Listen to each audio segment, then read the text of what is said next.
Chávez vive, la conspiración sigue. Es el título del más reciente artículo que está dando la vuelta al mundo en algunos de los principales diarios de Orlando Goncalves, a quien tenemos aquí. Es consultor político, un consultor político que no está asociado a ningún escándalo ni de droga, ni de robo de votos, ni nada de eso, como buena parte de los consultores políticos aparentemente están, porque parece que eso es bueno para el currículum. Y si no, que lo diga Roger Stone, que es uno de los más famosos consultores políticos a nivel mundial, y que ustedes pueden ver sus declaraciones, él lo dice, en el documental de Netflix. Bienvenido, Orlando Goncalves. Gracias, Napoleón. Como siempre, un gusto saludarte, igual que a tu audiencia.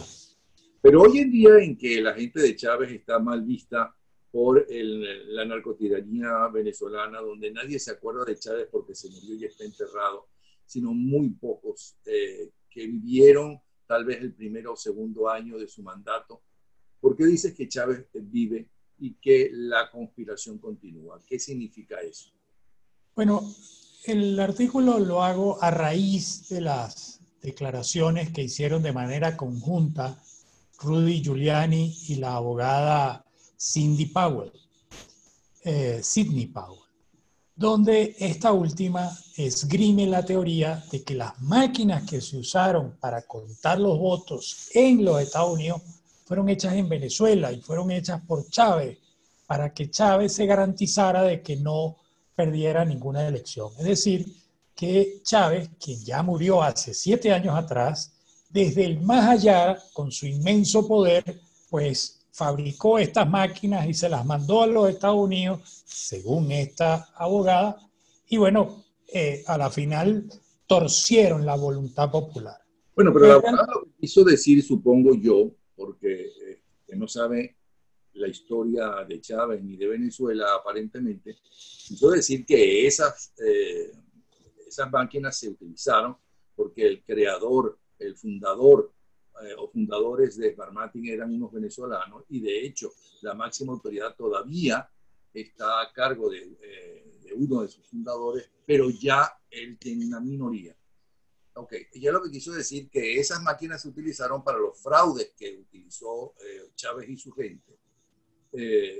Más nada, porque esas máquinas hasta en Venezuela las quemó el régimen de Maduro, porque salieron peleados, la Smartmatic, y todo el mundo lo sabe, salió peleado con la narcotiranía venezolana.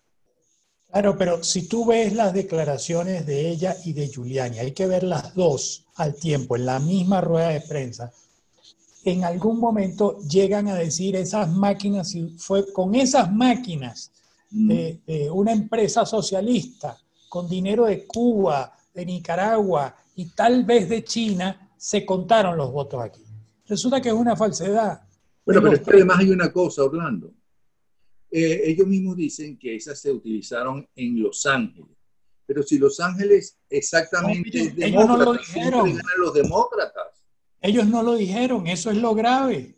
Lo grave es que están mintieron descaradamente, porque de los 3.240 y algo condados que hay en los Estados Unidos, Smartmatic estuvo en uno, que fue en Los Ángeles. Y Los Ángeles no está en discusión, ni California está en discusión. O sea, pero es que además Los Ángeles y California es un territorio que tradicionalmente ganan los demócratas, porque si tuvieras que fuera un terreno donde tradicionalmente ganan los republicanos todavía, pero aquí ganan los demócratas. Okay. Claro, pero entonces, ¿cuál era la idea del artículo? La idea del artículo es que, basado en eso, rescaté algunas frases lamentablemente célebres del expresidente Chávez, donde él estigmatizaba a personas o él agredía, donde él tenía un discurso guerrerista, divisor, hiperpolarizante, y cómo el presidente Trump, sobre todo en esta elección, después de la elección, tomó también, a pesar de que lo ha usado siempre, lo usó en la campaña de 2016, estigmatizar a los mexicanos y a los latinos, a las mujeres, agredir, ofender, burlarse de John McCain, burlarse de un periodista que tiene algunas dificultades de movilidad, y ese discurso polarizante le funcionó en 2016, pero ahora en 2020 no le funcionó. Entonces, lo que hice fue rescatar algunas frases de Chávez y algunas frases del presidente Trump, un poco para ilustrar que este mecanismo de hiperpolarizar la sociedad es una manera que lamentablemente en las últimas 2 décadas se ha usado con más frecuencia para dividir a la sociedad, como una técnica, como una táctica para acceder al poder de manera más rápida, en primer lugar, y en segundo lugar, para acceder con menor esfuerzo. ¿Por qué? Porque cuando se usa este tipo de discursos, la sociedad se divide básicamente en 3 grupos. Un grupo que son los que están de acuerdo con la retórica que plantea el dirigente que polariza, que estigmatiza, que ofende, que agrede. Ese grupo, por lo general, de ser un grupo que apoya a este dirigente, pasan a ser fanáticos de este dirigente, y en ese fanatismo, cuando tratan de escuchar a otras versiones, lo que escuchan es para responder, no para entender qué sucede, no para entender qué es lo que piensa el otro. El segundo grupo son los que se oponen a este dirigente polarizador, que también migran de estar en contra del dirigente a ser fanáticos en contra de este dirigente hiperpolarizador. Con lo cual, este segundo grupo que se opone al primero, al volverse fanáticos, están generando más polarización y haciéndole más el juego al primer grupo.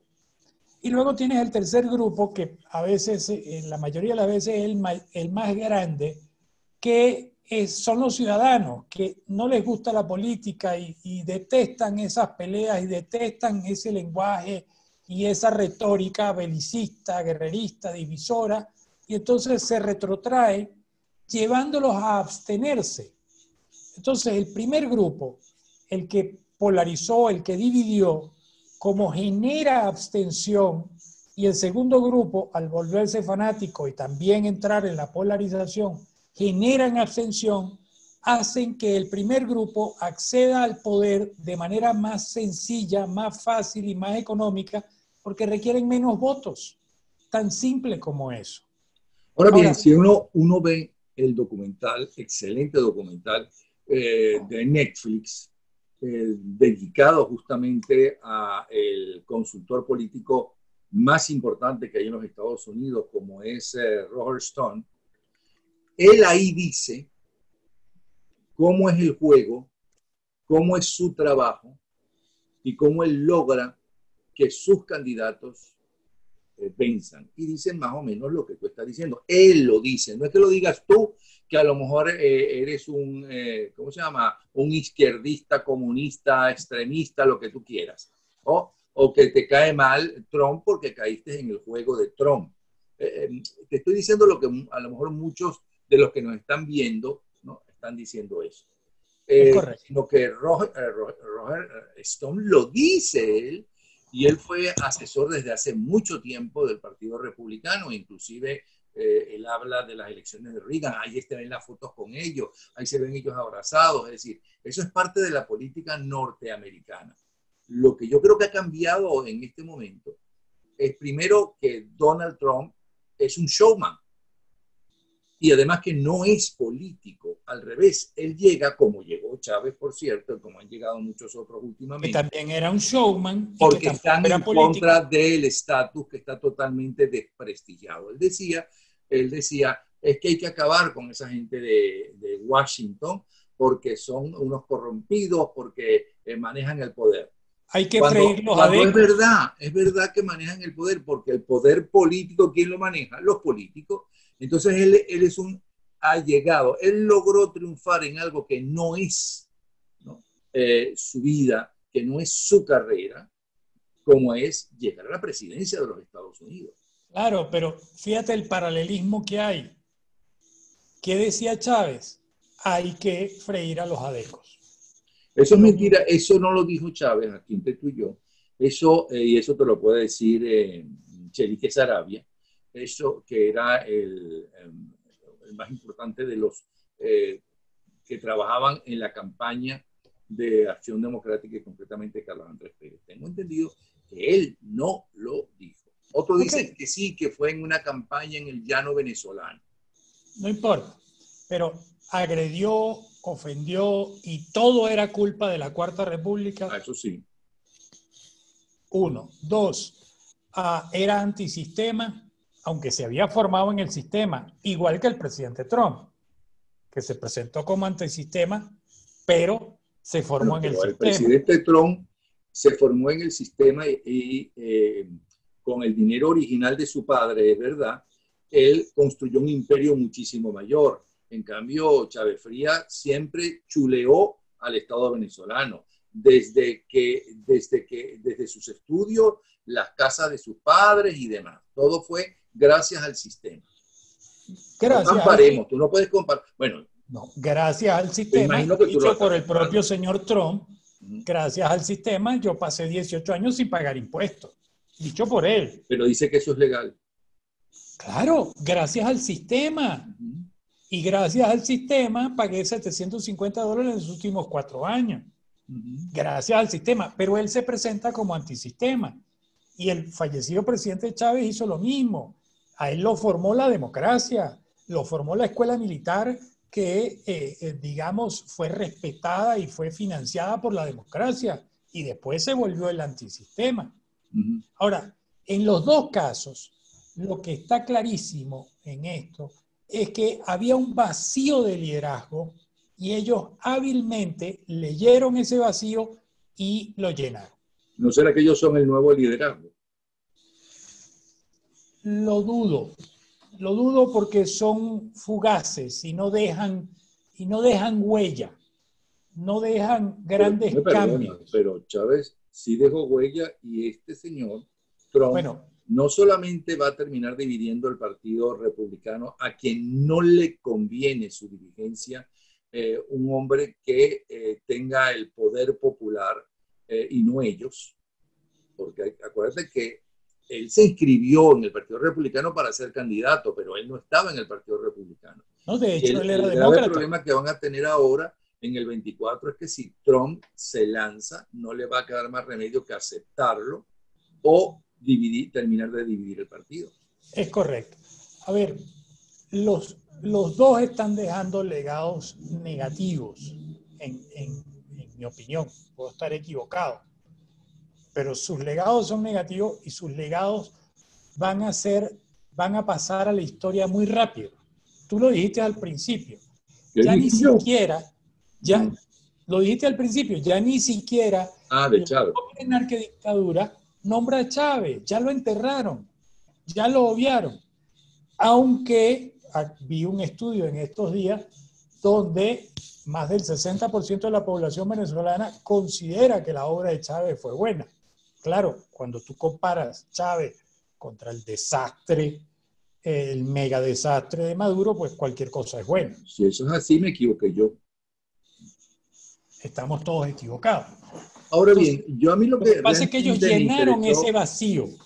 A mí lo que realmente me interesó no es caer en esta polémica, sino en el hecho de algo que me preocupa a mí como ser humano, a mí como parte de una familia y a mí como venezolano y al resto del mundo. Esos son mis valores en el mismo orden. Pero es que están enfermando a la población. Totalmente. Nos están enfermando.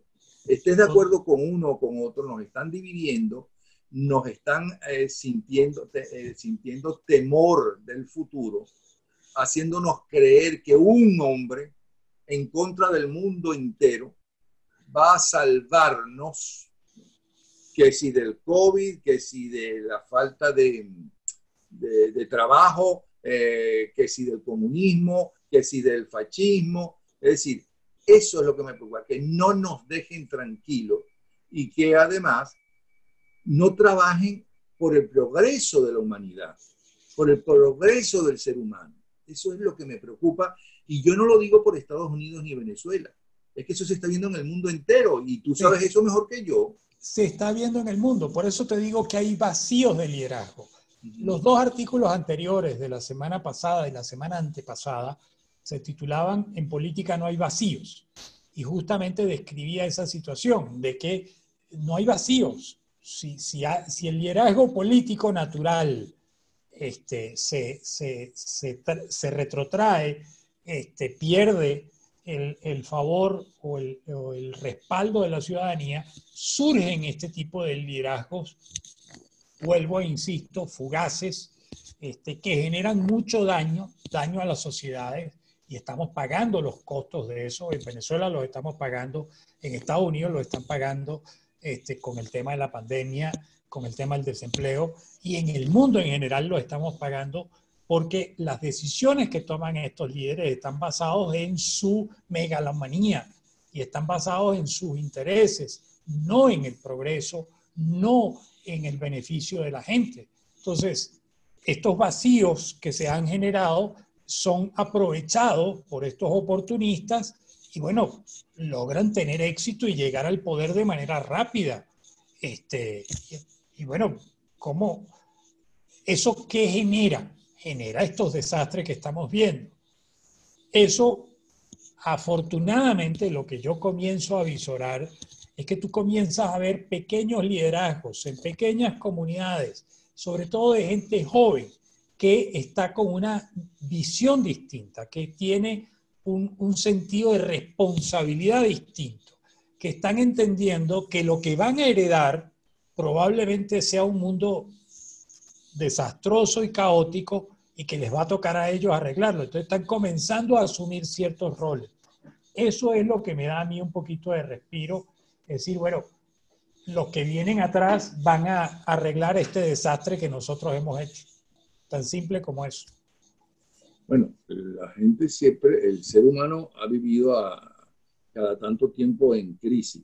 Hasta ahora esas crisis, ¿no?, han sido regeneradoras.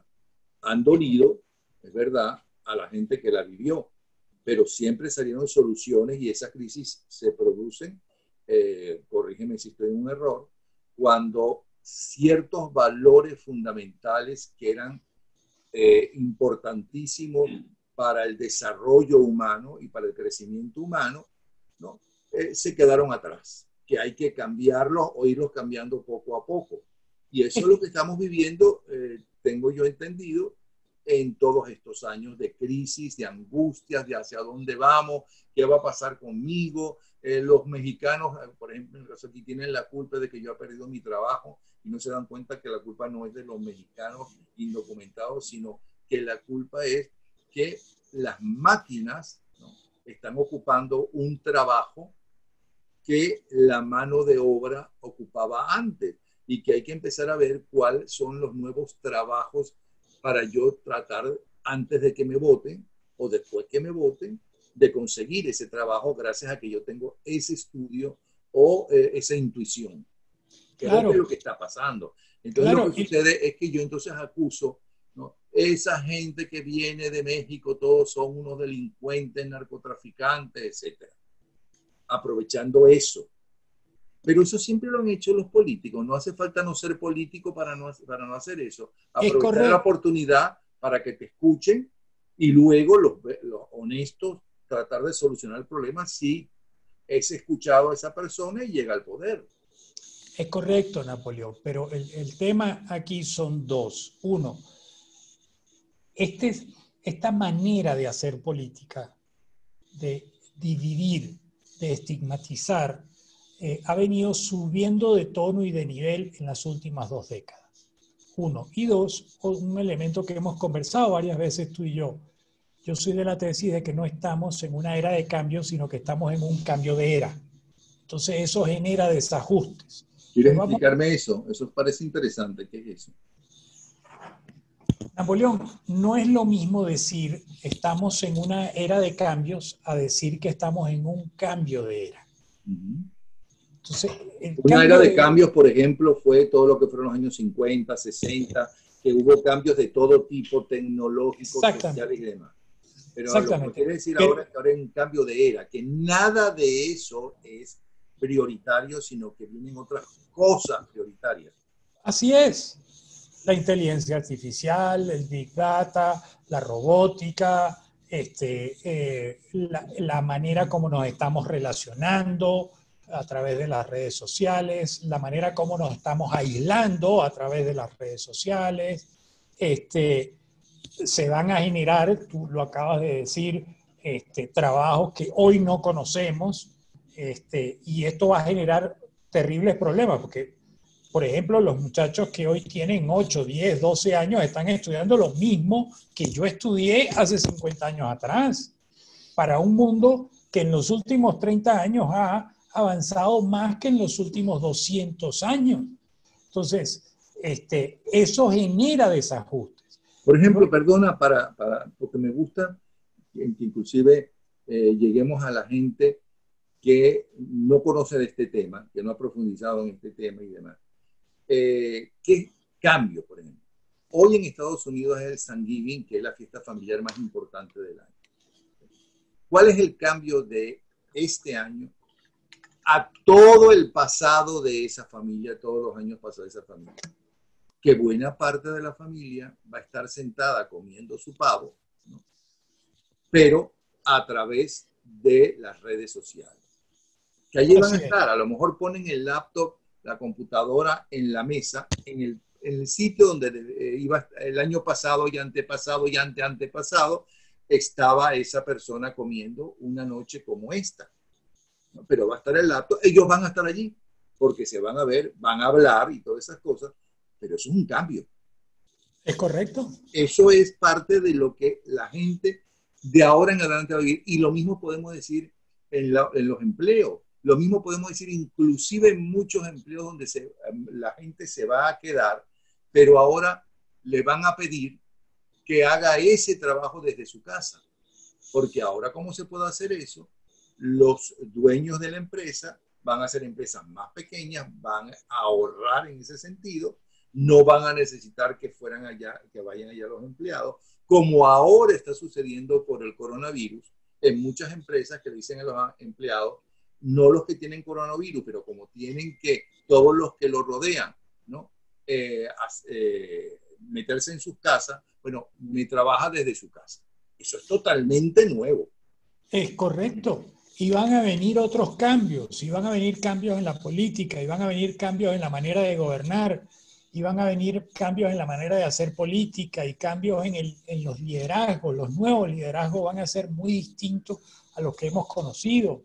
Y van a venir nuevos conflictos. Por ejemplo, el conflicto de China con Hong Kong y con Taiwán está latente allí, y eso va a ser un detonante, yo no sé hasta dónde. Lo que estás viendo en Etiopía hoy en día, que además es sorprendente. El presidente de Etiopía tiene un premio Nobel, tiene un doctorado en temas de negociación y se está negando al diálogo con los opositores, sino que está empujando al ejército a que desplace a esta gente. Entonces, ese tipo de contradicciones las vamos a seguir viendo por un tiempo, y luego lo que hay que entender es que cuando hay un cambio de era, lo que en el tiempo, 30, 40, 50 años, no es nada. Que eso afecta a una o a dos generaciones. Bueno, nos afectó a una o a dos generaciones, pero cuando esta conflictividad que vemos en todos los niveles, desde los negocios, las relaciones personales, las relaciones comunitarias, la manera de hacer política, la manera de trabajar, todo esto seguirá siendo así hasta que llegue un nivel en que, bueno, las aguas vuelvan a su cauce y entonces se encuentre una manera distinta de afrontar la vida, de afrontar los negocios, de afrontar el trabajo, la educación, se haga una gran revolución en la educación y se tiene que hacer y va a ser a marcha forzada porque el mundo avanza a una velocidad sorprendente y sencillamente no estamos preparados para todos esos avances. Pero hay gente pensando y gente muy adelantada a nuestro tiempo que está creando todos los días. Bueno, esas creaciones en algún momento van a ser parte de nuestra vida. Tú lo acabas de decir con un ejemplo sencillísimo, la cena de Thanksgiving de hoy. ¿Cuántos millones de personas van a tener una cena virtual?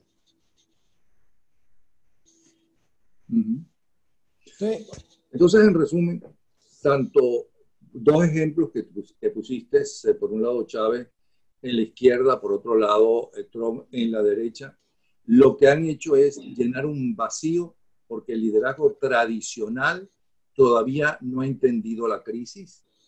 Eso no quiere decir que ellos la hayan entendido o no, sino que llenaron un vacío porque la gente necesitaba alguien de quien sostenerse y alguien que lo defendiera de exactamente la crisis donde se está viviendo. En los extremos y el fanatismo se llega a creer que prácticamente Chávez por un lado, o Trump, o como se llame el que sea, ¿no?, es el que me va a salvar. Es una especie de Dios. Bueno, ahora viendo los funerales de Diego Armando Maradona, hay argentinos que gritaban, es que él es Dios, él es Dios, él es Dios, se me murió Dios. Dice, bueno, pero entonces... Y hace una hora se presentaron disturbios. La policía tuvo que intervenir porque por el tema de la pandemia están regulando la entrada de la gente que va a verlo. Bueno, y la gente comenzó a presionar y la policía tuvo que intervenir y ha habido golpizas. Entonces, en resumen, tengo que entender que tú afirmas que tanto Chávez por un lado, como Trump por otro lado, como todos los que son así, que han surgido y que han llenado el ánimo popular, las esperanzas populares, ¿no?, que han suplido al liderazgo tradicional y son los nuevos líderes, ¿no?, ellos lo que están llenando es un vacío, pero que es algo transitorio. Eso no es el liderazgo del futuro. Eso es correcto. Esa es mi tesis. Puedo estar equivocado, pero esa es mi tesis. Yo pienso que la dirigencia política que tenemos en la gran mayoría del planeta se ha ido acomodando, se ha ido, digamos, cuando llegaron a la política ya lo tenían todo hecho. Pongo el ejemplo de Venezuela, la generación del 68, 70. Cuando llegaron a la política, ya Rómulo Betancourt, Leoni, Caldera, Jovito Villalba, etcétera, ya le habían arreglado todo. Tenían unas instituciones fuertes, tenían una democracia naciente, pero con fortaleza que se estaba asentando. Había unas reglas claras. No les costó prácticamente nada llegar a la política. Bueno, entonces, pelear para un liderazgo con los líderes básicos de sus partidos, que mucho se le criticó, por cierto, a los líderes fundadores. Es correcto, pero lo que te quiero decir es que no la sudaron y no tenían los valores democráticos tatuados en el alma como los tenían Rómulo, como lo tenía Caldera, como lo tenía Jovito, como tenía Leoni, como lo tenía... Pero interesante lo que estás diciendo y se nos está acabando el tiempo, pero esto me da pie para preguntarte o para que me analices entonces. Nuestros jóvenes dirigentes actuales que han heredado la crisis, el caos, que han heredado no una dictadura como era la de Gómez, ya que mencionaste a Rómulo, Jovito y demás, sino la narcodictadura. ¿Qué me puedes decir de ellos? Porque ellos la tienen bien difícil, más que ninguna otra generación del siglo XX. Es correcto. La tienen muy difícil. Yo le apuesto a los millennials y a la generación Z. Yo le apuesto a esa generación, a esas dos generaciones, porque son los más tiernos, los que vienen desde más abajo, porque son los que se han tenido que confrontar contra esa realidad demoledora que tienen delante, no solo en el caso de Venezuela, en cualquier parte del planeta hoy en día, las oportunidades de estos jóvenes son muy limitadas, producto de un sistema de educación y de un sistema de cultura que no se ha adaptado a la velocidad de los avances del mundo. Entonces ellos van a tener que reinventar el mundo que ellos van a gerenciar. Y lo que yo estoy viendo es que ellos tienen niveles de responsabilidad, niveles de entrega y niveles de preocupación mucho más genuinos y mucho mayores que los jóvenes de 30, 40 o 50 años. Entonces, les tocará a ellos reestructurar esto. ¿Qué quiere decir? En el fondo, todas estas convulsiones que estamos viendo las vamos a ver más agravadas hasta que toquemos fondo. Y en el momento que toquemos fondo, comienza una reconstrucción. Y tú como consultor político que tienes esos puntos de vista, ¿cómo haces? Porque tú estás en contra de mentir descaradamente a los posibles votantes de ese candidato que tú en muchísimas ocasiones has llevado a gobernar, pero habremos hablado de los próximos. Entonces, estás en contra de mentir, estás en contra de llegar a acuerdos con el narcotráfico, que es tan importante para conseguir no solamente el poder, porque no solamente se necesita para el dinero, para la campaña electoral, que cada vez son más costosas. Ya eso de izquierda y derecha parece ser que en los países donde están gobernando no lo ves muy claro, ¿no? El centro derecha con la centro izquierda, gente de derecha honesta de primera. ¿Tú sabes de dónde viene eso de izquierda y derecha? Sí, claro, de la Revolución Francesa. 230 años después seguimos hablando de eso. Y el mundo ha avanzado más en los últimos 30. ¿Qué vas a hacer? El programa, la pregunta es, ¿qué vas a hacer? ¿Cómo? No, lo que estamos haciendo. ¿Qué hacemos para hacer una campaña electoral? Bueno, lo primero es medir el humor de la gente y medir cuáles son sus temores, sus angustias, cuáles son sus ilusiones, cuáles son sus sueños y qué es lo que le quita el sueño. Y en función de eso, y de los principios del candidato, construimos una propuesta que le dé respuesta a los electores. Y una de las cosas que yo le remarco muchísimo a los candidatos con los que trabajo es, usted tiene dos opciones. O usted es un gobernante de transición o usted es un gobernante de inflexión, que genera una inflexión para que el que venga atrás de usted siga el camino que usted delineó. Usted resuelve cómo lo quiere hacer. Y ahí yo no me puedo meter. Entonces, si quieren ser un candidato de un gobernante de transición, bueno, lo serán, pues. Están un periodo y adiós y se van para otra cosa. Pero el votante tiene miedo, el votante está inseguro, el votante a lo mejor perdió su trabajo, el votante ve que su hijo no tiene tanto futuro como él tuvo, porque la crisis es mundial, ¿okay? La crisis económica me refiero también, es mundial.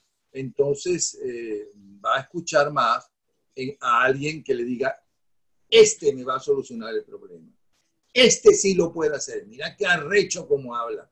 Mira cómo se enfrenta a los demás. Mira cómo ataca a todos esos vagabundos que me pusieron en esta posición, que me llevaron a esta posición. Mira cómo él ataca también a la gente que me ha golpeado o que me está pasando, está haciendo que yo pase trabajo. Ese es mi caudillo. Ese es mi Dios. Hasta ahora ha funcionado así y va a seguir funcionando probablemente por algún tiempo más.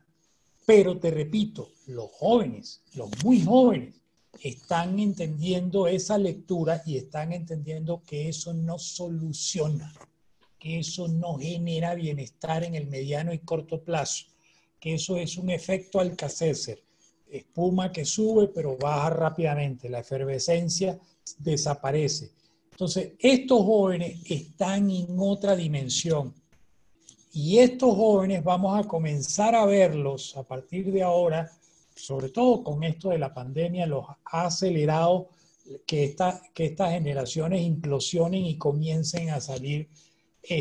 Vamos a comenzar a verlos actuando distinto, con planteamientos distintos, donde ellos se enfoquen en soluciones en el mediano y largo plazo, no cosas efectistas del día de hoy. Eso es un cambio de era y eso va a tardar unos años más todavía. ¿Quién está mandando en el mundo? ¿Quién manda realmente? ¿Quién decide realmente las cosas más importantes? ¿De dónde salió la globalización? Mira, el capital definitivamente ha jugado un rol supremamente importante desde la década de los 60 en adelante. ¿De dónde salió la globalización? Salió del capital. Pero como un desarrollo del capital, es decir, claro, vamos a hacer productos no para venderlos en mi propio, no solamente en mi propia nación, sino en el mundo entero. Y eso fue bueno para las naciones que tenían ese tipo de empresas. Claro, y fue bueno en el principio, pero el problema es que el sistema te fue llevando a que las desigualdades se ampliaran, a que la brecha entre ricos y pobres aumentara de manera dramática. Entonces, eso también está en crisis y eso también va a cambiar y eso tiene que evolucionar. Sí, lo que quiero decir es que mucha gente piensa que la globalización fue impuesta, que se reunieron 4 o 5 multimillonarios allí, o 10 o 20, no. Y cosa inaudita en la historia de la humanidad, lo que no sucede en una familia, y lo que no va a suceder esta noche, por cierto, en la discusión familiar política y económica, eso sí que cada uno vela por sus intereses y por un capital mayor para mí, no para ti. ¿Okay? Entonces, ellos se pusieron de acuerdo. Entonces, vamos a ver qué le ponemos globalización, ¿no? Sino que eso fue un desarrollo natural, como se desarrolló el capitalismo, como se desarrolló la cultura, qué sé yo, la agricultura y ese tipo de cosas. Pero entonces la dirigencia, especialmente política, porque eso le corresponde a los políticos y desmiénteme si no es así, no supo enfrentar los problemas que eso traía para que siguiera el desarrollo económico, pero que la gente se sintiera lo menos afectada y pudieran cambiar, por ejemplo, su trabajo. Por ejemplo, los que tenían una quincallita, que le ponían una gran cadena al lado, ¿no? Una vez no quebrara la quincallita o se fuera a otro tipo de negocio. Eso es lo que te pregunto. Es correcto, porque lo que sucedió fue que el acceso a la información que tienen los políticos y la globalización tuvo que, entre otras cosas, darse porque hubo acuerdos políticos entre los países impulsados por el capital. Entonces, los políticos se montaron en esa ola y sacaron provecho y comenzaron a mirar al mundo de acuerdo al cristal con que ellos miran el mundo. Como a ellos les estaba yendo bien y las cifras macroeconómicas se veían muy bien y todo se veía muy bien, pues sigamos adelante. Pero lo que se estaba generando abajo en la base de la población era terrible. Y esas son las desigualdades que tiene el mundo. Era terrible, pero no planificado con ningún tipo de maldad, sino porque no supieron dirigir bien. Claro, pero es que hubo muchas señales de alerta y no hubo manera de que lo frenaran. Y al día de hoy, seguimos viendo el desarrollo en materia de cifras y no estamos viendo el desarrollo desde el punto de vista del ser humano. ¿Cómo se ha desarrollado el ser humano? ¿Están satisfechas las necesidades del ser humano? ¿Tiene oportunidades para que él, con su propio esfuerzo, se desarrolle y pueda acceder a una mejor calidad de vida? Eso no se está enfocando todavía y eso es parte de los cambios que van a venir. Sí. Bueno, muchísimas gracias, consultor político Orlando Goncalves. Bien interesante todo. ¿Okay? Gracias a ti, Napoleón. Como siempre, un gusto. Hasta luego.